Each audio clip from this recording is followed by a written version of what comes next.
Hello everyone. Coursera UPSC में आप सभी का स्वागत है। जैसा कि आप सभी जानते हैं, यूपी आर की अगले 2 दिन बाद ही एग्ज़ाम है। आपको ऐसे में करना क्या है कि महत्वपूर्ण टॉपिक को जल्दी से रिवाइज कर लेना है। हमने जितने भी सेट लाए हैं उनमें से कोई इंपॉर्टेंस नहीं है, अब उसको छोड़िए, उसको देखने की कोई ज़रूरत नहीं है।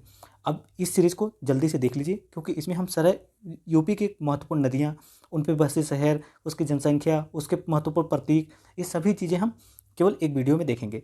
तो चलिए आज का हम ये सेट शुरू करते हैं और देखते हैं इसके महत्वपूर्ण टॉपिक्स। हुआ क्या, बहुत सारे हमने सेट देखे जो, जैसे कि हमने जीएस वर्ल्ड का नहीं कराया था, तो हमने 2-3 यूट्यूब वीडियो पे देखा कि वहाँ पे बहुत सारी जगह गलत उन्होंने बता रखा है। जैसे कि सबसे अधिक जनसंख्या वृद्धि करने वाले राज्यों में, 10 की वृद्धि जनसंख्या करने वाले राज्यों में उन्होंने नागालैंड को बता दिया, जबकि नागालैंड ने सबसे कम वृद्धि किया था। और देखें हम तो 1991 से 2001 के बीच में नागालैंड सबसे ज़्यादा किया था, लेकिन उन्होंने उल्टा बता दिया है। नागालैंड ने 1991 से 2001 के बीच में सबसे ज़्यादा वृद्धि किया था, लेकिन उस क्वेश्चन में पूछा गया था कि 2011 में सबसे ज़्यादा 10 की वृद्धि किस राज्य ने किया था, तो उन्होंने वहाँ पे गलत बता दिया है। अगर आपसे पूछे सबसे कम किसने किया, तो नागालैंड होगा। तो चलिए हम इस सेट में देखेंगे आज यूपी के बारे में स्पेशली। तो चलिए हम लोग शुरू करते हैं यूपी के बारे में स्पेशल। सबसे पहले हम शुरुआत करते हैं, यूपी का गठन कब हुआ था बताइए। संयुक्त प्रांत के रूप में अगर बात करेंगे आप, तो 1937 में संयुक्त प्रांत के रूप में गठन इसका हुआ था। लेकिन यूपी के रूप में कब गठन हुआ था, तो 24 जनवरी, देखिए यहाँ 26 जनवरी दिया हुआ है। ऐसी गलतियाँ बहुत जगह, माइनर माइनर गलतियाँ हैं। तो 24 जनवरी 1950 को इसका गठन हुआ था। फिर मैं आपसे ये पूछूँ कि यूपी का कितने राज्यों का विभाजन करके उत्तराखंड का गठन किया गया था, ये पूछा जा सकता है आपसे। तो 13 जिलों का विभाजन कर करके उत्तराखंड का गठन किया गया था। कब किया गया था, 9 नवंबर 2000 को उत्तराखंड का गठन किया गया था। कितने जिलों का विभाजन करके, 13 जिलों का। अभी न्यूज़ में इसलिए उत्तराखंड था क्योंकि दोनों में कुछ चीज़ें ऐसी थी जो अभी विभाजित नहीं हो पाई थी, तो इस समय फिर मांग कर रहा उत्तराखंड उन चीज़ों को भी फिर सेपरेट किया है, क्योंकि वो मेरे ही हिस्से हैं, मेरा भी अधिकार। जैसे दो भाई जब विभाजित होते हैं तो कुछ चीज़ें ऐसी होती हैं जो एक को मतलब मिल जाती हैं, तो दूसरा डिमांड करने लगता है बाद में। तो वैसे उत्तराखंड ने फिर डिमांड किया है, इसलिए न्यूज़ में था। तो हमें ये चीज़ याद रखना है, 13 जिले सेपरेट किए गए थे यूपी से, और उत्तराखंड का गठन हुआ था कब, 9 नवंबर 2000 को। अब आपसे ये पूछा जा सकता है, यूपी जो पूरा राज्य है उसका भूखंड जो है वो किस मतलब डायरेक्शन में स्थित है।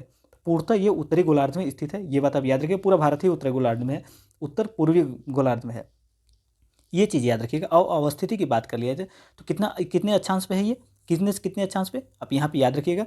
23.52 इसको जब डॉट ऐसे लगा रहे तो उसको मिनट में काउंट करते हैं। 23 डिग्री 52 मिनट उत्तरी अक्षांश से लेकर के, और 30 डिग्री 25 मिनट उत्तरी अक्षांश के बीच में पाया जाता है, यह अक्षांश है। अब देशांतर की बात कर लेते हैं, तो अब देशांतर में देखेंगे 77 डिग्री 3 मिनट पूर्वी देशांतर, और 84 डिग्री 39 मिनट पूर्वी देशांतर के बीच में है। तो अब दोनों यहाँ पे देख सकते हैं ऐसे, कितना 77 84 यहाँ पे देख सकते हैं, और फिर यहाँ पे 23 और 30, 23 30, आप इस तरीके से मोटा मोटा याद रख सकते हैं। 23 30 77 84 कैसे याद रखेंगे आप, 23 30 क्या है अक्षांश, और 77 84 ये क्या है देशांतर है। देशांतर क्या करते हैं। अब एक चीज़ आपसे पूछूं कि तापमान कैसे डिग्री मतलब कम होता जाता है। आप जैसे पोल की तरफ जाएंगे तो किसके, अक्षांश के अकॉर्डिंग कम होता है तापमान, या देशांतर के अकॉर्डिंग, अक्षांश के अकॉर्डिंग होता है। अब जैसे जैसे ऐसे अक्षांश होते हैं ना, तो जब ऊपर जाएंगे आप तो अक्षांश के अकॉर्डिंग कम होते जाएंगे। जैसे जैसे अक्षांश बढ़ते जाते हैं तो क्या होता है, तापमान गिरते जाता है। दोनों एक दूसरे के विपरीत में मान सकते हैं, तो होता है। ये चीज़ें बस यहाँ पर याद रखिएगा। अब देखते हैं क्षेत्रफल की दृष्टि से उत्तर प्रदेश का कौन सा स्थान आता है, तो बताइए किसकी बात आता है, यूपी का। तो अगर हम देखें क्षेत्रफल की दृष्टि से, सबसे पहले राजस्थान का आ जाएगा नंबर, फिर मध्य प्रदेश का, फिर महाराष्ट्र का, और फिर उसके बाद चौथा नंबर यूपी का आता है। चौथे नंबर पर है यूपी। लेकिन जनसंख्या की बात करें तो जनसंख्या के मामले में यूपी का कौन सा स्थान आता है बताइए। जनसंख्या के मामले में यूपी का पहला रैंक आता है, यूपी पहले स्थान पर आ जाता है। फिर इसी तरह से हम देखें, इस राज्य की पूर्व से पश्चिम की लंबाई कितनी है, तो 650 मीटर है। ये फैक्ट है, याद रखिएगा। यूपी की पूर्व से लेकर के पश्चिम तक लंबाई कितनी है, 650 मीटर, किलोमीटर है, सॉरी मीटर नहीं है, 650 किलोमीटर है। और फिर उत्तर से दक्षिण की लंबाई इसकी कितनी है, 240 किलोमीटर है। तो दोनों के बीच का अंतर आपसे पूछा जा सकता है, तो कितना अंतर बताइए। आप यहाँ देख सकते हैं कि 410 किलोमीटर डिफरेंट है दोनों में। 410 जब इसमें जोड़ेंगे तो 650 हो जाएगा। 410 किलोमीटर का डिफरेंट है पूर्व पश्चिम उत्तर दक्षिण के बीच में। तो मतलब 410 किलोमीटर ये पूर्व पश्चिम वाला क्षेत्र है वो ज़्यादा बड़ा है। इस तरीके से आप समझ सकते हैं। पूरे सेट से मतलब प्रदेश के जो सटे हुए ज़िले हैं, पूरे कितने ज़िले हैं, तो ये बताइए। इसके 9 ज़िले ऐसे हैं यहाँ पे जो सटे हुए हैं अन्य राज्यों से, 9 राज्यों से इसके ज़िले सटे हुए हैं। सबसे पहले यहाँ पे यूटी को मतलब दिल्ली को ले लेंगे तो हटा देंगे तो 8 जिले राज्य जो हैं यूपी से सटे हुए हैं। अगर यूपी को अब दिल्ली को ले लेंगे तो टोटल 9 हो जाएंगे। समझ में आ रहा है कि कितने राज्य ऐसे हैं जो यूपी से सटे हुए हैं। तो कुल अगर बात की जाएगा तो 9 है, अगर दिल्ली से को हटा दिया जाएगा तो 8 है। सबसे कम सीमा किसकी साझा, कौन सा सटा हुआ है, सबसे कम क्षेत्रफल जो साझा हुआ है तो हिमाचल प्रदेश। एचपी का बात करिएगा जो सबसे कम सटा हुआ है, सहारनपुर जिला देखेंगे सबसे ऊपर, तो वहाँ पे सबसे कम सटा हुआ है सहारनपुर से हिमाचल प्रदेश। अब यहाँ पे पूछा जाए आपसे उत्तर प्रदेश में वर्तमान में कितने ज़िले हैं, तो देखिए यहाँ पे 75 जिले हैं, ये सबको पता होगा। कितने मंडलों में विभाजित किया गया, संभागों में विभाजित किया, तो 18 में विभाजित किया गया। 18वां कौन सा है, तो अलीगढ़ है, ये चीज़ याद रखिएगा, अलीगढ़ इसका 18वां संभाग है। सबसे बड़े मंडल में कौन कौन से हैं, सबसे बड़े मंडल आपसे पूछा जा सकता है, तो इसमें हो गया सबसे बड़े में कानपुर और लखनऊ सबसे बड़े मंडल हैं। और सबसे छोटे की बात कर ले तो सहारनपुर है। अभी हमने बताया कि सहारनपुर से कौन से राज्य की सीमा साझा करती है, बताइए आप। अब देखिए यहाँ पे इस राज्य की राजधानी कितने कहाँ तक है, राजधानी 1858 तक आगरा रही। कब से कब तक आगरा रही, 1858 तक आगरा रही। उसके बाद 1858 से 1921 तक इलाहाबाद, वर्तमान में जो प्रयागराज है वो थी। फिर इसकी राजधानी आपसे ये पूछा जाए लखनऊ कब बनाई गई थी, 1921 में लखनऊ को यूपी की राजधानी बना दिया गया। अब दूसरा चीज़ आपसे यहाँ से क्या पूछा जा सकता है, उत्तर प्रदेश की प्रथम राजकीय भाषा कब बनाई गई थी, हिंदी को कब राजकीय भाषा बनाई गई थी। जब हम आज़ाद हुए उसी समय हिंदी को इसके यूपी का राजकीय भाषा बना दिया गया। लेकिन द्वितीय राजकीय भाषा ये पूछा जाता है आपसे, तो 1989 में उर्दू को द्वितीय राजकीय भाषा बना दिया गया था। ये फैक्ट है, याद रखिए 1989। कैसे याद रख सकते हैं, 989 अब ऐसे याद रखिए, उर्दू है 989, इस तरीके से याद रख सकते हैं। अब फिर देखें आपसे राजकीय पुष्प, हमने पिछले ही वीडियो में देख लिया था, आपको चाहिए तो अच्छे से देख सकते हैं। पलाश, ये झारखंड का भी है, और पलाश झारखंड का भी है, यूपी का भी है, दोनों का है पलाश, ये दोनों का पुष्प है। अब राजकीय पशु की बात कर ले तो बारहसिंघा है, जो कि बारहसिंघा किसका है, एमपी का भी है, ये बारहसिंघा ही राजकीय पशु, और यूपी का भी है, दोनों का बारहसिंघा है, याद रखिएगा। और दोनों इस समय साझा कर रहे हैं कौन सा, राज्यपाल, राज्यपाल दोनों के कॉमन है। और फिर राजकीय पक्षी की बात कर ले तो सारस या क्रेंच, दोनों के कौन से, दोनों नहीं, ये केवल यूपी का है। राजकीय पक्षी सारस या क्रेंच यूपी का है। अब राजकीय वृक्ष की बात कर ले तो अशोक है, जो कि जिसका आईयूसीएन स्टेटस इंडेंजर्ड है। राजकीय खेल क्या है, हॉकी है। और फिर राजकीय चिन्ह कौन सा है, बताइए। हमने राजकीय चिन्ह में बात किया था, तो राजकीय गोले में है, ठीक, इधर मछली है, इधर मछली है, फिर यहाँ गंगा यमुना के संगम के बारे में दिखाया गया है। और क्या चीज़ है बताइए, इसमें स्टार है, यहाँ पे दोनों साइड में स्टार है, स्टार भी नोटिस करिएगा आप लोग। ये चीज़ें होंगी। तीर कहाँ पे है, तीर ऊपर में है, तो तीर इसमें बनाया हुआ है। तो देखिए एक वृत्त में 2 मछली और एक तीर धनुष है, ये चीज़ याद रखिएगा। अब चलिए उत्तर प्रदेश की प्रमुख नदियाँ देख लेते हैं। यूपी में कौन कौन सी नदियाँ हैं, आपसे ये पूछा जा सकता है। तो गंगा है यहाँ पे, यमुना है, रामगंगा है, गोमती है, केन है, बेतवा है, घाघरा है। ये यूपी की प्रमुख नदियाँ हैं। आपसे पूछा जा सकता है यूपी की प्रमुख नदियाँ, इनको उत्तर दक्षिण में विभाजित करवाया जा सकता है, पूर्व पश्चिम में विभाजित करवाया जा सकता है। अब एक बार लोकेशन को देखना जरूरी है, अभी हम इसके बारे में देखेंगे। पहले हम देख लेते हैं कि विधान परिषद का गठन कब हुआ था यूपी में। विधान परिषद का गठन कब किया गया था, तो ये गठन किया गया तो 1921 में। विधान परिषद का गठन 1921 में। राज्य विधानसभा का प्रथम गठन कब हुआ था, 1937 में। आप यहाँ ये चीज़ समझ पा रहे होंगे कि विधान परिषद कहीं विधानसभा से भी पुरानी है यहाँ पे यूपी में। तो 1921 में विधान परिषद का गठन हो गया था, और विधानसभा 1937 में इसका प्रथम गठन हुआ था। विधानसभा में सदस्यों की कुल संख्या कितनी है, सदस्य संख्या कितनी है बताइए। अभी लोकसभा में संशोधन कर करके क्या किया गया, एंग्लो इंडियन को हटा दिया गया। अब एंग्लो इंडियन लोकसभा में नियुक्त, मतलब इनका चयन नहीं होगा, लेकिन यहाँ पे अभी होंगे। तो देखिए 404 टोटल सीटें हैं, जिसमें से 403 जो हैं वो निर्वाचित होंगे, इलेक्टेड मेंबर होंगे, लेकिन एक मनोनीत होगा जिसको राज्यपाल मनोनीत करेंगे। ये चीज़ें आप याद रखिएगा। और आर्टिकल, जब से आपसे आर्टिकल के बारे में कहीं पूछ लिया जाए कि कौन से आर्टिकल में इस एक मनोनयन की व्यवस्था की गई है, तो 333 याद रखिएगा।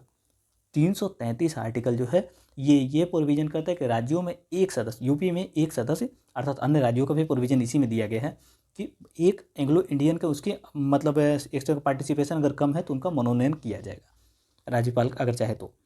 चलिए हम आगे देखते हैं। विधान परिषद में सदस्यों की संख्या कितनी है बताइए। विधान परिषद में कितने सदस्य हैं, 100 हैं। विधान परिषद में सदस्यों की संख्या कितनी है, 100। अगर लोकसभा में सदस्यों की संख्या पूछ लिया जाए तो कितने हैं, 80 हैं।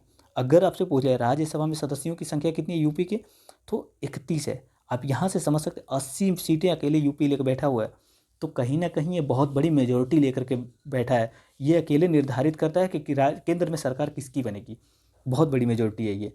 तो इसीलिए आप देखते होंगे कि यूपी में जब इलेक्शन होता है तो समझ लीजिए नेशनल लेवल पे इसका हंगामा मचता है।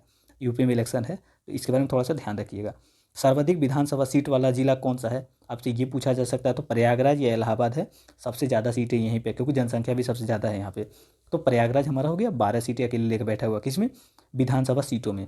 प्रत्येक मतलब प्रदेश में अभी तक कुल 10 बार राष्ट्रपति शासन लगाए जा चुके हैं। सबसे ज़्यादा पूछा जाए आपसे, राष्ट्रपति शासन कौन से राज्य में लगाया गया, तो यूपी ही है। अब आपसे पूछा जा सकता है प्रथम मुख्यमंत्री गोविंद वल्लभ पंत थे, यहाँ के यूपी के जो प्रथम मुख्यमंत्री कौन थे, तो ये पूछा जा सकता है आपसे। तो याद रखिए गोविंद वल्लभ पंत थे यहाँ के प्रथम मुख्यमंत्री। ये चीज़ आपसे पूछा जा सकता है। राज्य एवं देश की प्रथम महिला मुख्यमंत्री कौन थी, प्रथम महिला मुख्यमंत्री कौन थी, सुचेता कृपलानी। और एक चीज़ आपसे ये पूछा जा सकता है, सबसे ज़्यादा बार कौन मुख्यमंत्री रहा है, सर्वाधिक बार यूपी में मुख्यमंत्री कौन है। देखिए अगला यही है कि मायावती जी रही हैं सबसे ज़्यादा बार, तो बहन मायावती जी इनको बोला जाता है, ये 4 बार रही हैं मुख्यमंत्री यूपी की, बहुत बड़ी बात है। अब देखें हम अगला, राज्य की प्रथम तथा यहाँ पे राज्य की प्रथम तथा राज्य एवं देश की प्रथम महिला राज्यपाल कौन थी, प्रथम महिला राज्यपाल सरोजिनी नायडू। अब प्रथम यहाँ पे मुख्यमंत्री देख लिया जाए, यहाँ पे राज्य एवं देश की प्रथम महिला मुख्यमंत्री सुचेता कृपलानी, और राज्य एवं देश की प्रथम महिला राज्यपाल सरोजिनी नायडू। दोनों में डिफरेंस समझिएगा। यहाँ पे जो सुचेता कृपलानी हैं वो मुख्यमंत्री रही हैं, देश की भी और राज्य की भी प्रथम। लेकिन अगर प्रथम राज्यपाल की बात कर लिया जाए, राज्य की प्रथम राज्यपाल और राज्य की देश की प्रथम महिला राज्यपाल, तो दोनों में सरोजिनी नायडू होंगी पहले स्थान पे। अब अगला हम यहाँ पे देख लेते हैं। अगला दिया हुआ है, स्वतंत्रता के बाद प्रथम विधानसभा अध्यक्ष कौन बने थे, बताइए कौन थे। राजर्षि पुरुषोत्तम दास टंडन थे। अब यहाँ पे कुछ नहीं याद रख सकते, दास टंडन याद रखिएगा, ये विधानसभा के प्रथम अध्यक्ष थे। दास टंडन बस याद रखिए, कुछ मत याद रखिए, पूरा याद रखना बहुत मुश्किल है। टंडन याद रखिएगा, ये पहले कौन थे, विधानसभा अध्यक्ष थे। अब फिर आपसे पूछ लिया जाए, स्वतंत्रता के बाद प्रथम विधान परिषद के सभापति कौन थे। अब एक बताइए, राज्यसभा में सभापति कौन होते हैं, उपराष्ट्रपति होते हैं। जो पदेन मतलब जो राज्यसभा के सभापति का पदेन पद होता है कौन सा, उपराष्ट्रपति का, वो पदेन वो जो भी उपराष्ट्रपति बनेगा, राज्यसभा का सभापति बनेगा, वो पदेन उपराष्ट्रपति बन जाएगा। तो वैसे ही यहाँ पे देखें हम, स्वतंत्रता के बाद प्रथम विधान परिषद के सभापति कौन थे, चंद्रभाल थे। चंद्रभाल का नाम याद रखिएगा। वर्तमान योगी आदित्यनाथ है मुख्यमंत्री।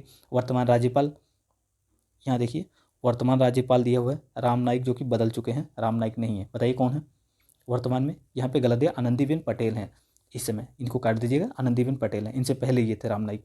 अब वर्तमान विधानसभा अध्यक्ष कौन है, हृदय नारायण दीक्षित हैं, हृदय नारायण दीक्षित हैं वर्तमान में विधानसभा अध्यक्ष। चलिए अगर आप यहाँ पे देख लेते हैं, नदियों के किनारे बसे प्रमुख नगर, कौन कौन से नगर हैं जो नदियों के किनारे बसे हुए हैं। इनसे आपको एक दो क्वेश्चन को तो आप 100% मान के चलिए कि मिलेंगे ही मिलेंगे।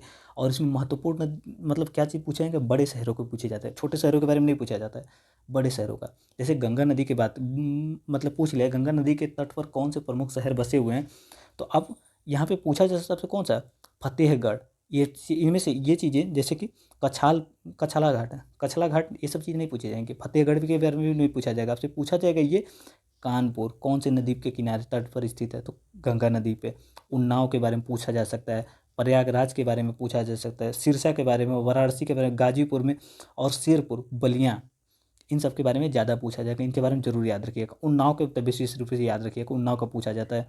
बिल्लौर पूछा जा सकता है, फतेहगढ़ का भी याद रखिएगा, कछला घाट ये भी याद रखिएगा, गुड़मुक्तेश्वर भी याद रखिएगा। ये सभी के बारे में देख लीजिए।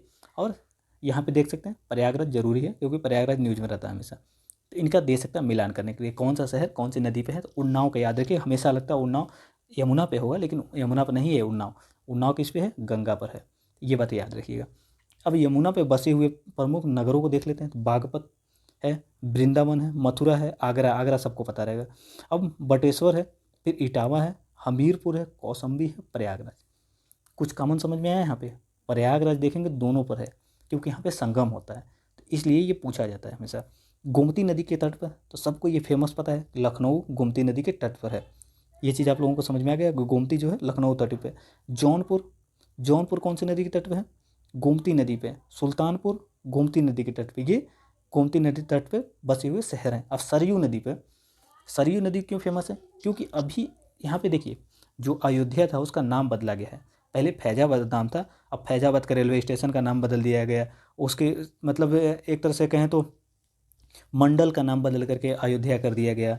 बहुत सारी चीज़ों का नाम बदला गया, तो इसलिए अयोध्या के बारे में भी जानना जरूरी है। वो सरयू नदी पे स्थित है अयोध्या। गोला और बड़हलगंज, बड़हलगंज भी सरयू नदी के तट पर। 3 जो शहर हैं वो हैं अयोध्या, गोला और बड़हलगंज।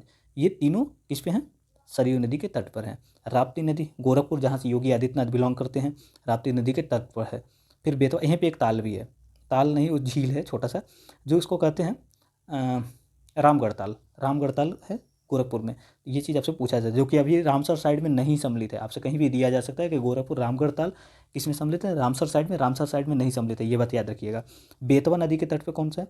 हमीरपुर, बेतवा नदी पे है। फिर मंदाकिनी या पश्विनी, ये सब चीज़ छोड़िए, इसके जरूर याद नहीं है। चित्रकूट नदी पे है, याद रखिएगा। रामगंगा मुरादाबाद, रामगंगा नदी पे मुरादाबाद शहर है। सई नदी पे प्रतापगढ़ है। प्रतापगढ़ आजमगढ़ के थोड़ा सा उधर है, देखेंगे आप। सोन नदी पे सोनभद्र, ये याद रखिएगा, सोन नदी पे सोनभद्र जिला है। हिंडन नदी पे कौन सा है? गाजियाबाद है हिंडन नदी पे, ये बहुत फेमस है, आपसे हमेशा पूछा जाता है कि गाजियाबाद कौन सी नदी के तट पर है, तो हिंडन नदी पे है। ये चीज़ आप याद रखिएगा, ये बहुत ही महत्वपूर्ण है, आपसे हमेशा ये पूछा जाता है, कई सारे एग्जाम में पूछा जा चुका है। अब देखते हैं प्रमुख झीलें। यहाँ पे झीलें दी गई हैं जिनका बताया गया कौन से ज़िले में पड़ती हैं, जैसे कि फुलहर झील। कौन से झील में? मतलब गोमती नदी का यहीं से उद्गम होता है, फुलहर झील से। जो गोमती नदी है, लखनऊ जिसके तट पे स्थित है, फुलहर झील के से ही निकलता है वो। ये पीलीभीत जिला में है, पीलीभीत जिले में स्थित है कौन सी? फुलहर झील। अब देखें बखीरा झील। बखीरा झील कहाँ पे? संत कबीर नगर में बखीरा झील।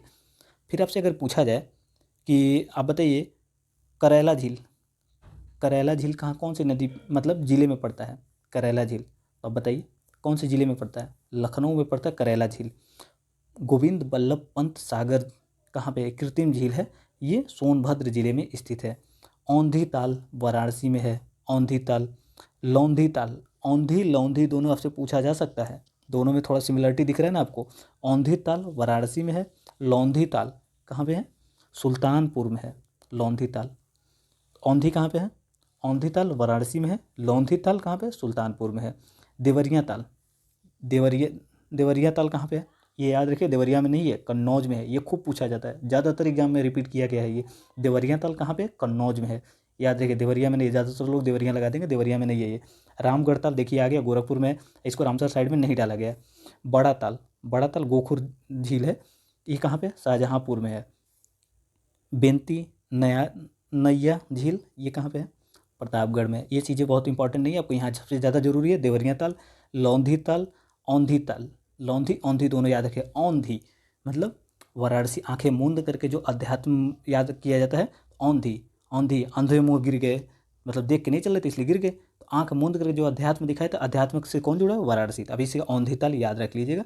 औंधी वाराणसी, लौंधी सुल्तानपुर। समझ में आपको आ गया होगा। अब यहाँ पे हम देख लेते हैं जो सबसे इंपॉर्टेंट चीज़ें हैं उसके बारे में। अब यहाँ पे राजा का बांध, आपसे ये पूछा जा सकता है, राजा का बांध। अलवरा झील, अलवरा झील कौशाम्बी जिले में है अलवरा झील। और शुक्रताल मुजफ्फरपुर जिले में है। लेकिन आपसे ये पूछा था बलहा, राजा का बांध सबसे ज़्यादा जरूरी है। राजा का बांध अब याद रखिए, सुल्तानपुर में है राजा का बांध। बरुआ सागर कहाँ पे? झांसी में है बरुआ सागर। झांसी का नाम बदल दिया गया है, झांसी रेलवे स्टेशन का नाम बदल दिया गया है। अब नाम इनके झांसी के रानी, झांसी रेलवे स्टेशन था, अब उसका नाम बदल दिया गया।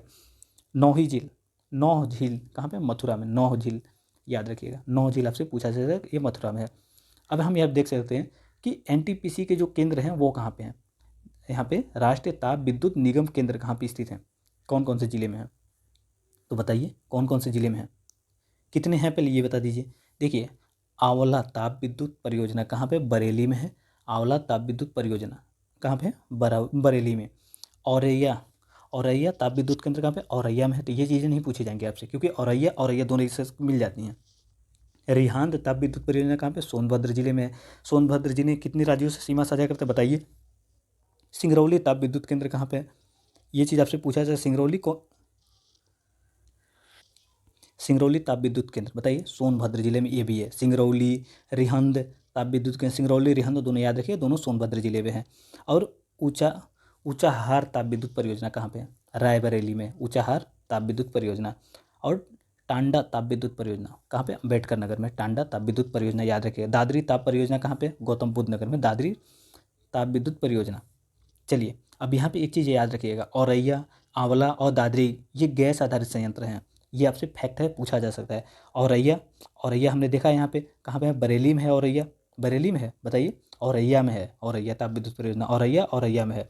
फिर आंवला कहाँ पे है, आंवला हमने देखा है कि बरेली में है आंवला। फिर दादरी गैस तापीय विद्युत परियोजना, ये भी यहाँ पे गैस से चलता है ये दादरी, दादरी हमने देखा है गौतम बुद्ध नगर में है। ये तीनों किससे, गैस से चलने वाले संयंत्र हैं। चलिए अब वन्य जीव विहार देख लेते हैं, कौन कितने हैं, कहाँ पे हैं, कौन से ज़िले में संबंध इनका रखते हैं, ये चीज़ें देख लेते हैं। चंद्रप्रभा वन्य जीव अभ्यारण्य कहाँ पे है, चंदौली में है, और ये सबसे पुराना है। कब गठन किया गया था, तो 1957 में इसका गठन किया गया, चंदौली जिले में है। और चंद्रप्रभा वन्य जीव अभ्यारण्य, चंदौली चंद्रप्रभा, याद रखिएगा, सबसे पुराना है ये। किशनपुर वन्य जीव विहार, दुधवा राष्ट्रीय पार्क लखीमपुर खीरी में है। क्षेत्रफल के हिसाब से सबसे बड़ा जिला कौन सा है, लखीमपुर खीरी ही है। अब कतरनिया घाट वन्यजीव अभ्यारण्य बिहार कहाँ पे है, बहराइच में, कतरनिया वन्यजीव विहार जो कि बहराइच जिले में पड़ता है। अब रानीपुर वन्यजीव विहार कहाँ पे है, चित्रकूट में है, याद रखिए रानीपुर। अब देखें राष्ट्रीय चंबल वन्यजीव विहार बब्बर शेर सफारी इटावा में है, ये बात याद रखिएगा। कैमूर वन्यजीव विहार कहाँ पे है, सोनभद्र जिला मिर्ज़ापुर में स्थित है। सोनभद्र और मिर्ज़ापुर दोनों जिले हैं, इन्हीं के बीच में पड़ता है ये कैमूर वन्यजीव विहार। अब कैमूर पहाड़ी श्रेणियाँ भी आपको पढ़ना चाहिए और याद होना चाहिए, वो बिहार रीजन में पड़ता है। अब महावीर स्वामी वन्यजीव विहार की बात कर लें तो ललितपुर में है, सबसे छोटा है ये। कौन सा, स्वामी महावीर स्वामी वन्यजीव विहार ललितपुर जिले में पड़ता है और सबसे छोटा है ये। अब देख लेते हैं सोहागी वरवा वन्यजीव विहार, सोहागी वरवा वन्यजीव विहार, ये महाराजगंज जिले में पड़ता है और ये सब पूर्व में है, मतलब नेपाल से सटा हुआ जिला है ये, याद रखिएगा ये चीज़।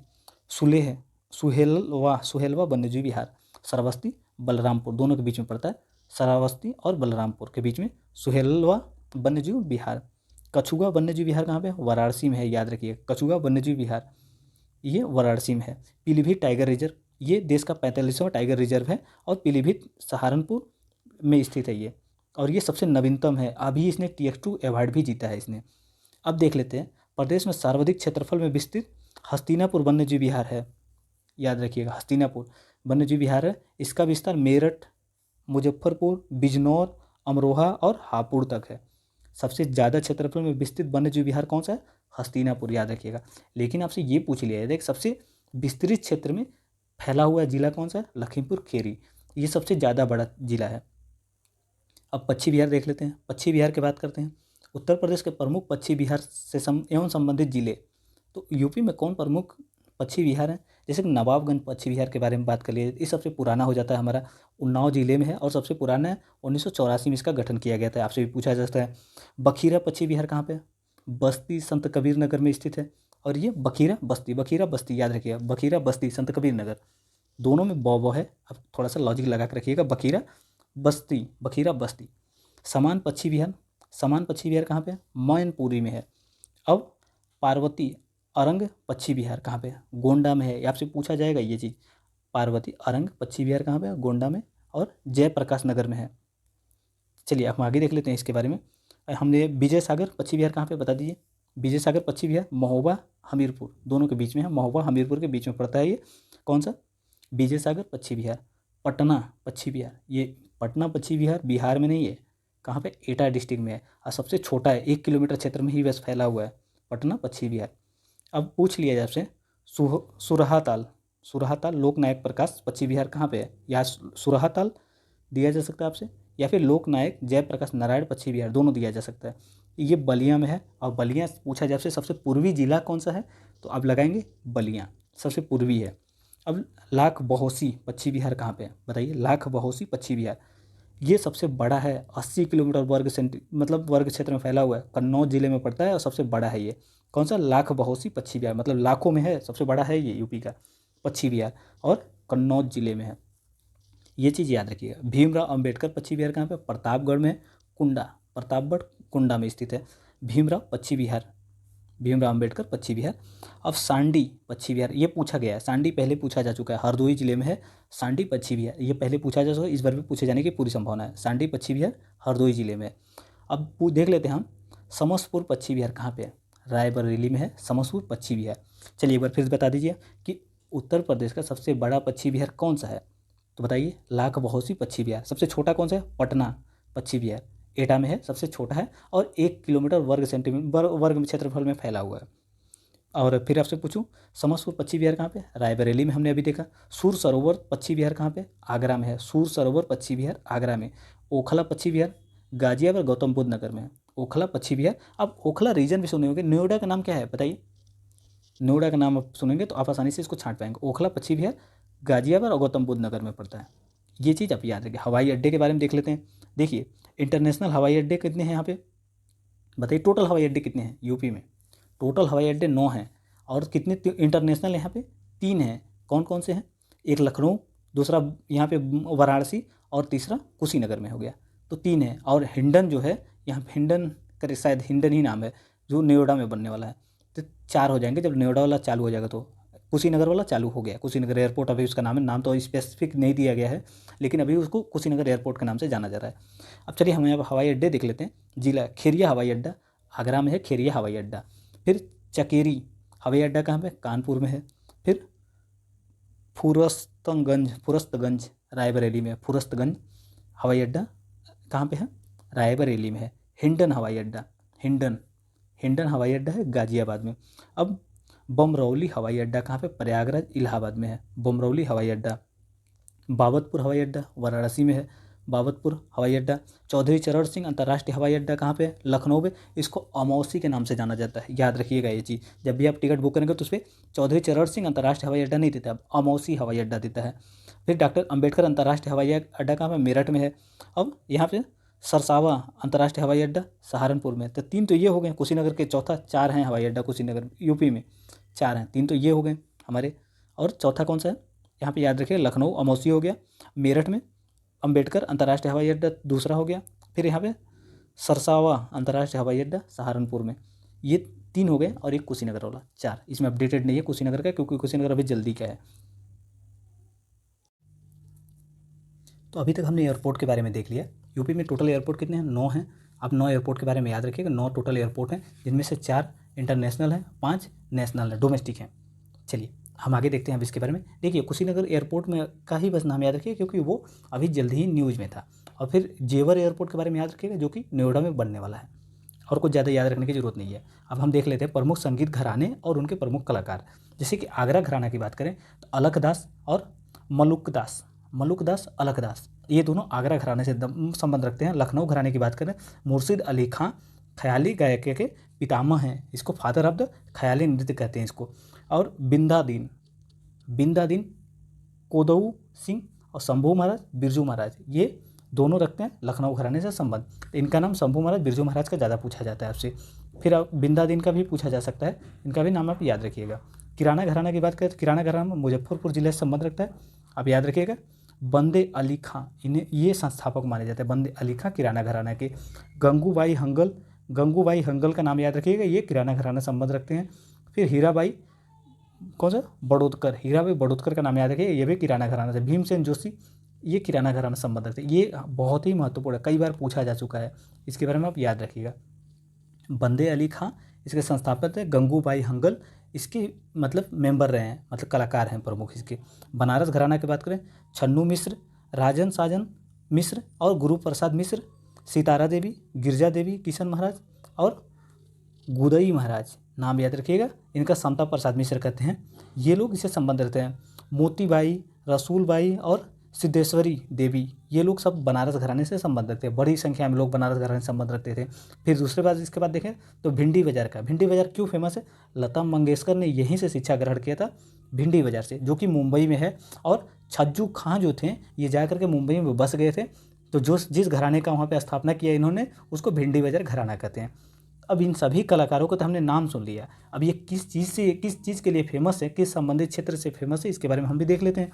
जैसे कि किशन महाराज की बात हमने किया है, वो तबला वादक थे किशन महाराज। अब गुदई महाराज या समता प्रसाद मिश्र हमने देखा है, वो तबला वादक वो भी थे। अनोखे लाल मिश्र अभी हमने देखा है, ये भी तबला वादक थे। कोदऊ सिंह ये पखावज। फिर देखें पंडित सखाराम किससे संबंधित है? पखावज, ये भी हैं। फिर शंभू महाराज की बात करें, कथक से संबंधित है। बिरजू महाराज कथक से संबंधित। अच्छन महाराज, ये भी कथक संबंधित। और बिंदादिन, ये भी कत्थक से संबंधित है। कत्थक के लोगों का जरूर नाम याद रखिएगा क्योंकि इनके बारे में पूछा जा सकता है। तो शंभू महाराज, बिरजू महाराज, अच्छन महाराज और बिंदादिन, ये चारों लोग किससे संबंध रखते हैं? कत्थक से संबंधित रखते हैं। श्रीमती एन राजन किससे संबंधित है? वायलिन वादक हैं ये, और ये बनारस घराने से संबंधित इनका है। पंडित रविशंकर की बात कर लें, सितार वादक हैं, बनारस घराने से संबंधित है पंडित रविशंकर। तो पंडित रविशंकर का नाम याद रखा गया। शंभू महाराज, बिरजू महाराज, अच्छन महाराज और दीनादिन का नाम याद रखिएगा। फिर बिस्मिल्लाह खां का नाम भी याद रख लिया, अगर याद रख सकते हैं। बिस्मिल्लाह खान के बारे में जरूर याद रखना चाहिए। बिस्मिल्लाह खां शहनाई वादक थे, ये बनारस घराने से संबंध रखते हैं। फिर हमने यहाँ पे देख लिया जिस घराने से नाम रखता है या तो घराना पूछा जा सकता है, किसके वादक हैं ये पूछा जा सकता है आपसे। तो जो बिस्मिल्लाह खां है बनारस घराने से संबंध रखते हैं। शहनाई वादक तो सबको पता होगा। अब हम देख लेते हैं प्रमुख लोक नृत्य, कौन से नृत्य किस क्षेत्र में किए जाते हैं, आपको ये पूछा जैसे चरकुला नृत्य की बात की जाएगी आपसे, तो ये नृत्य ब्रज क्षेत्र में किया जाता है। ब्रज क्षेत्र में किया जाता है। कटघोड़वा नृत्य ये कहाँ है? पूर्वांचल क्षेत्र में किया जाता है। ख्याल नृत्य के बारे में अगर पूछा जाए तो बुंदेलखंड में है ख्याल नृत्य। रास नृत्य ब्रज क्षेत्र, झूला नृत्य ब्रज क्षेत्र, धोबिया नृत्य पूर्वांचल क्षेत्र में धोबी कम्युनिटी के द्वारा किया जाता है, ये पूर्वांचल क्षेत्र में। नटवरी नृत्य पूर्वांचल क्षेत्र में अहिर कम्युनिटी के द्वारा किया जाता है, जिसको यादव भी कहते हैं, ग्वाला भी कहते हैं। इसी तरह धुरिया नृत्य के बारे में पूछे थे तो बुंदेलखंड कुहार कम्युनिटी के द्वारा कार्तिक नृत्य बुंदेलखंड क्षेत्र में होता है कार्तिक नृत्य। और कर्मा एवं शीला नृत्य कहाँ पे होता है? मिर्जापुर सोनभद्र में एक खरवार जाति द्वारा पूछा जा सकता है। खरवार जाति द्वारा नृत्य किया जाता है, उसको क्या कहते हैं? कर्मा और शीला नृत्य कहते हैं। या फिर पूछा जा सकता है कर्मा शीला किस क्षेत्र से संबंध रखता है? तो मिर्जापुर सोनभद्र से किया जाता है। 2-3 क्वेश्चन इससे पूछा जा सकता है। अब धनवरी नृत्य पूछा जा सकता है आपसे, कहार वर्ग करता है धनवरी नृत्य। कहार भी एक कम्युनिटी है, तो याद रखिए कहार वर्ग कौन सा? धनवरी नृत्य करता है। मयूर नृत्य ब्रज क्षेत्र में किया था, मयूर नृत्य। फिर हम यहाँ देखें अगला छोलिया नृत्य राजपूतों द्वारा विवाह उत्सव में किया था छोलिया नृत्य। जोगनी नृत्य की बात करें अवध क्षेत्र में रामनवमी के अवसर पर किया था जोगनी नृत्य। जोगनी नृत्य भी कई बार पूछा जा चुका है, रिपीटेड क्वेश्चन है, रामनवमी के अवसर पर होता है अवध क्षेत्र में। प्रमुख लोकगीत देख लेते हैं कि कौन से लोकगीत कहाँ पे किए जाते हैं। जैसे कि कजरी की बात कर लें तो कजरी कहाँ होती है? मिर्ज़ापुर और वाराणसी रीजन में कजरी होती है। कजरी एक लोक नृत्य है जो क्षेत्रीय है। मिर्ज़ापुर और वाराणसी। आल्हा की बात कर ले जो लंबा समय तक एक ही सुर में निकालते हैं आवाज़, उसको आल्हा कहते हैं। आल्हा बुंदेलखंड और महोबा क्षेत्र में होता है। बुंदेलखंड महोबा क्षेत्र में आल्हा होता है। इसूरी फाग का संबंध किससे है? बुंदेलखंड से। इसूरी फाग। होरी रसिया ब्रज क्षेत्र और बरसना क्षेत्र। ब्रज क्षेत्र बरसना, होरी रसिया। और चौथा पूछा जाता है पूर्वांचल क्षेत्र में चौथा का संबंध है। होली गीत या झूला गीत वृंदावन क्षेत्र से है। बिरहा भोजपुरी भी है, भोजपुरी में इसको गाया जाता है पूर्वांचल उत्तर प्रदेश के क्षेत्र में। यूपी में देखेंगे तो गोरखपुर, कुशीनगर और फिर से अन्य चीज़ों में तो उधर के आसपास के रीजन में किया जाता है। महाराजगंज हो गया, फिर से अब बलिया क्षेत्र हो गया, ये सभी क्षेत्रों में किया जाता है बिरहा। एक सुर में पूरे स्टोरी को समझा देते हैं लोग। सोहर देखेंगे तो ये भी पूर्वांचल क्षेत्र में, विशेषतः अवध के क्षेत्र में किया जाता है। पूर्वांचल क्षेत्र में सोहर खास करके जब बच्चों का जन्म होता है तो किया जाता है। मल्हौर कौरवी में होता है। ढोल और रागिनी ये पश्चिमी क्षेत्र में होता है। ढोला रागिनी जो है ये ढोला और रागिनी ये कहाँ का संगीत है? ये पश्चिमी क्षेत्र का है। अब देख लेते हैं प्रमुख मेले से खूब क्वेश्चन बनते हैं। जैसे कि पूछा जाए आपसे प्रमुख मेलों में तो बटेश्वर मेला या पशु मेला कहाँ पे होता है बताइए? बटेश्वर मेला या पशु मेला, ये होता है आगरा में होता है बटेश्वर मेला या पशु मेला, दोनों तरह से पूछा जाए पशु मेला या बटेश्वर मेला, तो आगरा में होता है, ये चीज़ याद रखिएगा। चंदौली मेला की बात करें तो ये मेरठ में होता है चंदौली मेला। और देवी पाटन मेला बलरामपुर में होता है देवी पाटन मेला, ये भी आपसे पूछा जा सकता है। देवा शरीफ मेला कहाँ पे होता है? बाराबंकी में देवा शरीफ मेला भी न्यूज़ में था, याद रखिएगा। ये हिंदू मुस्लिम एकता का प्रतीक है ये देवा शरीफ मेला। नक कटैया मेला नक कटैया बहराइच में होता है, सॉरी गलती हो गया। नक कटैया मेला जो है वाराणसी क्षेत्र में होता है नक कटैया मेला। और सैयद सलार मसूद मेला जो है ये बहराइच में होता है, ये भी हिंदू मुस्लिम एकता का प्रतीक है। सैयद सलार मसूद मेला ये भी न्यूज़ में था, याद रखिएगा। कौन सा आपको याद रखना है कि यहाँ पे देव शरीफ मेला बाराबंकी में होता है, हिंदू मुस्लिम का एकता का प्रतीक ये भी है। सैयद सलार मसूद मेला बहराइच रीजन में होता है, ये भी हिंदू मुस्लिम के प्रतीक है। यहाँ पे दोनों जाते हैं। कहाँ यहाँ पे देवा शरीफ मेला बाराबंकी में है, यहाँ भी हिंदू मुस्लिम दोनों जाते हैं। जैसे कि अब यहाँ पे सैयद सलार मेला बहराइच रीजन में है, यहाँ भी हिंदू मुस्लिम दोनों जाते हैं, ये दोनों का प्रतीक है। ये बहराइच में होता है सैयद सलार मेला, याद रखिएगा। गोविंद साहब मेला की बात करें अम्बेडकर नगर में होता है गोविंद साहब मेला। ध्रुपद मेला कहाँ पे होता है? वृंदावन वाराणसी क्षेत्र में होता है ध्रुपद मेला। और शाकंभरी देवी मेला सहारनपुर में होता है। जो इंपॉर्टेंट मैं आपको बताता जाऊँगा वहाँ पे, आप लोग देखते हैं। और से भी आपने कहीं नाम सुना होगा तो उस चीज़ को अपने हिसाब से देख लीजिएगा। संत हाजी वारिस अली शाह मेला कहाँ पे होता है? देवा शरीफ में होता है, बाराबंकी में ये भी होता है।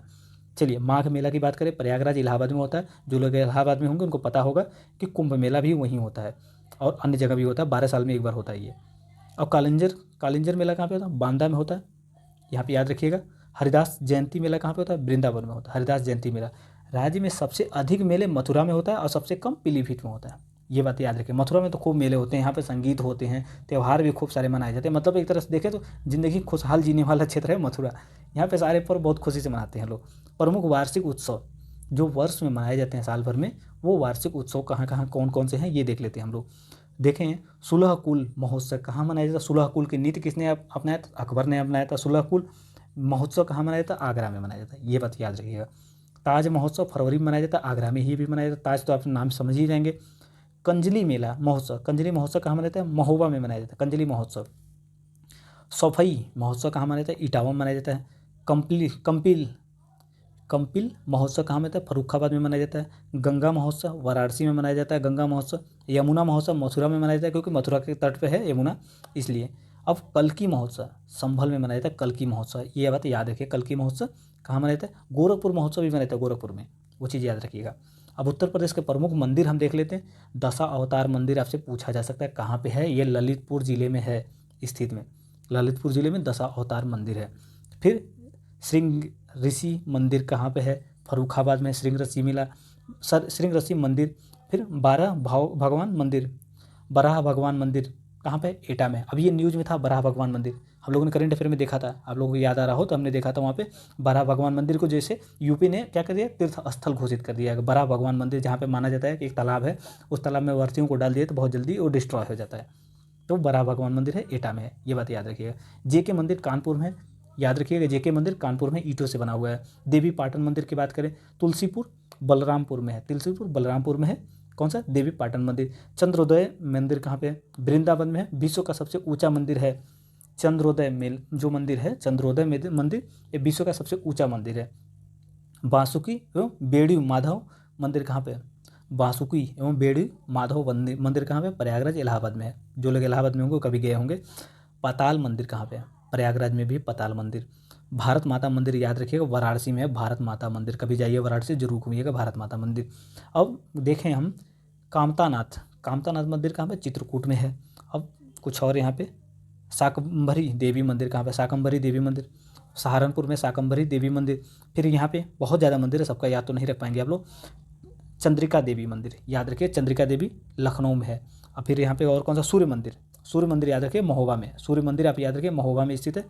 बस इतनी से मंदिर आप याद रखिए, ज़्यादा मंदिर याद नहीं रहेंगे। महत्वपूर्ण औद्योगिक क्षेत्र के बारे में बात कर लेते हैं हम लोग। भारत का एक्सप्लोसिव फैक्ट्री कहाँ पे है? एक्सप्लोसिव जो होता है मतलब एक पटाखे उटाखे की फैक्ट्री कहाँ पे है? ललितपुर में है। एक्सप्लोसिव फैक्ट्री ललितपुर में, याद रखिएगा अब इसके बारे में। अब अगला देखें, सुरमा उद्योग बरेली में है। ब्लैक पाटरी उद्योग कहाँ पे है? आजमगढ़ में है। कत्था उद्योग बरेली में है, हमने पहले देख लिया था। बांसुरी उद्योग पीलीभीत जिले में है। और प्लाईवुड उद्योग, जो प्लाईवुड आप लोग बेड वगैरह यूज़ करते हैं ना, वहाँ पे प्लाईवुड उद्योग कहाँ पे? सीतापुर में, सहारनपुर में। नजीबाबाद में, बिजनौर किसको कहते हैं, वहाँ पे है प्लाईवुड उद्योग। बेत छड़िया संबंधी उद्योग ये कहाँ पे? बरेली में। छड़िया मतलब समझ रहे हैं, जो घर बनाया जाता है ना, तो वहाँ पे आरसीसी ढलैया किया जाता है तो उसमें यूज होता है। एग्रो पार्क कहाँ पे? लखनऊ वाराणसी में, ये बात याद रखिए। एग्रो पार्क लखनऊ वाराणसी में है। निकिडा सिटी कहाँ पे? कानपुर उन्नाव में है निकिडा सिटी। अब अगला हम देख लेते हैं, ट्रांस गंगा परियोजना उन्नाव में है, ट्रांस गंगा परियोजना। फिर एंटीबायोटिक प्लांट कहाँ पे? ऋषिकेश में है। एंटीबायोटिक प्लांट याद रखिएगा, एंटीबायोटिक प्लांट कहाँ पे? ऋषिकेश में। नॉलेज पार्क कहाँ? ग्रेटर नोएडा में नॉलेज पार्क, ये पूछा जा सकता है। नॉलेज पार्क कहाँ पे? ग्रेटर नोएडा में। तेल शोधन संयंत्र मथुरा में, ये तो सभी लोगों को पता होगा, तेल शोधन संयंत्र मथुरा में। अब ट्रोनिका सिटी कहाँ पे? कानपुर गाजियाबाद में ट्रोनिका सिटी। चर्म और प्रौद्योगिकी पार्क कहाँ पे? बंथरा उन्नाव में है। चर्म प्रौद्योगिकी पार्क। चर्म उद्योग में, चमड़ा उद्योग कहाँ पे है बताइए? हमने बताया था कि आगरा में। अगर केवल पूछे चमड़ा क्षेत्र के, चमड़ा का बड़ा उद्योग कहाँ पे? आगरा में। यहाँ पे निर्यात उन्मुक्त सॉफ्टवेयर पार्क कहाँ पे? नोएडा में और आगरा में है। निर्माण जो एक्सपोर्ट करने के लिए पार्क बनाया गया सॉफ्टवेयर का, वो कहाँ पे, नोएडा में और आगरा में। कृषि प्रसंस्करण क्षेत्र कहाँ पे, हापुड़, लखनऊ, वाराणसी, सहारनपुर में है, याद रखिएगा। परमाणु शक्ति केंद्र कहाँ पे, नरौरा में है परमाणु शक्ति संयंत्र केंद्र, ये आपको पता होगा भारत में है, भारत में यूपी में है, सॉरी मैंने ये भारत बोल दिया, भारत में तो कई से हैं, लेकिन यूपी में है ये नरौरा। अब रेल कोच फैक्ट्री कहाँ पे, रायबरेली में है, रेल कोच फैक्ट्री रायबरेली में। डीजल लोकोमोटिव फैक्ट्री जो है वाराणसी में है। और फिर यहाँ पे देखें हम अगला, टेराकोटा, टेराकोटा जो कि जीआई टैग दिया जा चुका है, यूपी में, यूपी में गोरखपुर में, गोरखपुर में ये फेमस है। चिन्हट में भी है, लखनऊ में, वहाँ पे भी है टेराकोटा, दो जगह, लेकिन गोरखपुर वाले को दिया गया है जीआई टैग।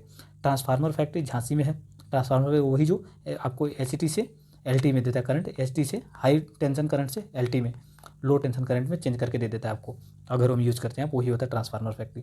ट्रांसफार्मर क्या करता है, बढ़ाता भी है घटाता, दोनों काम करता है। पीतल के सामान मुरादाबाद। अवकाष्ठ नक्काशी मतलब लकड़ी के सामान सहारनपुर में फेमस है। अवकाष्ठ पादुका पीलीभीत में है। अब इत्र और तेल शोधन कन्नौज में है, याद रखिएगा, इत्र और तेल शोधन कन्नौज में। अब यहाँ पे चाकू कैंची के लिए, चाकू कैंची के लिए रामपुरी चाकू का नाम तो आपने सुना होगा, चाकू कैंची, रामपुरी चाकू फेमस है वहाँ का, तो याद रखिएगा चाकू और कैंची के लिए कहाँ पे, रामपुर। अब सीमेंट उद्योग के लिए चुनार मिर्ज़ापुर, चुनार पत्थर का भी आपने नाम सुना होगा, मिर्ज़ापुर में है। डाला सोनभद्र में है, और चुरका सोनभद्र में, ये तीनों जगह फेमस है किस लिए, सीमेंट उद्योग के लिए। खेल का सामान मेरठ और आगरा दोनों जगह मिलता है, मेरठ और आगरा का नाम याद रखिएगा। मेरठ नहीं देगा तो आगरा दिया होगा तो आगरा लगाइएगा, अब दोनों दे दे तो मेरठ पहले लगाइएगा, मेरठ ज़्यादा फेमस है। मेरठ और आगरा दोनों खेल के सामान के लिए फेमस। कांच की चूड़ियाँ के लिए फिरोजाबाद, और एल्युमिनियम उद्योग के लिए रेणुकूट याद रखिए, एल्युमिनियम उद्योग के लिए है। उर्वरक उद्योग के लिए देखें तो आंवला बरेली में है, और फूलपुर प्रयागराज में है, ये फेमस है। अब भारत में सबसे ज़्यादा यूरिया उत्पादन करने वाला एक कौन सा सहकारी संघ है, इक्को है। इक्को काफ़ी पुराना है, IFFCIO, इफ्को है, इफ्को का नाम याद रखिएगा, ये बहुत पुराना है। ये सहकारी संघ है जो यूरिया का बहुत बड़े स्तर पर उत्पादन करता है। अब देखें लकड़ी के खिलौने, लखनऊ वाराणसी में है लकड़ी के खिलौने। दिया सलाई जो माचिस होता है ना, वो दिया सलाई बरेली सहारनपुर। अभी इसका प्राइस बहुत लंबे समय बाद बढ़ा है, अब 2 रुपये हो गया इसका प्राइस। तो दिया सलाई उद्योग कहाँ, बरेली और सहारनपुर में है। छपाई खाना फर्रुखाबाद में है। ये चीज़ें आप याद रखिएगा। चलिए प्रमुख संस्थाएं हम अगले सेट में देखेंगे।